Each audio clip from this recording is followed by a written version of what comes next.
Yeah. man, it's hard to get experimentation buy-in on the, not hard, I'm sorry, let me say it differently. It's hard to get the dedicated resourcing for engineering Yeah. because a lot of times, the product managers or the product owners are like, well, yeah, but this is an unknown. We have to build this thing because of X, Y, and Z. And it's sometimes you have to build a business case. You have to like educate the project managers and owners, et cetera. But I think your perspective of being the engineer transitioning to experimentation is valuable in like, what are some tips, tricks, or thoughts you have around an experimentation person trying to grow a program, but realizing that engineering is their limiting principle? What are your thoughts? It's a great question. So I think the first thing to note is that engineers are humans too, right? And it can Are be, they?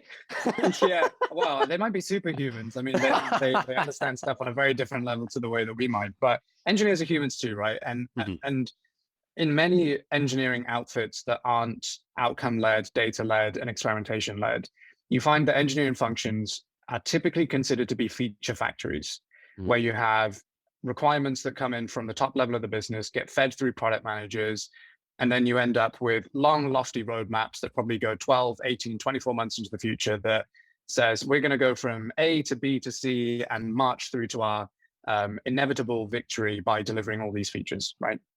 Now, in that world, and in that environment, you've got engineers who have Jira ticket after Jira ticket, and they're just trying to slam through them all as quickly as possible, right? That ticket's done, move on to the next thing, that ticket's done.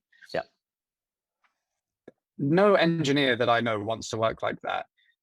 Any intelligent engineer actually wants to know what the value is of the work that they're delivering, right? Fundamentally, they're delivering features and they're delivering changes to customers. Yeah.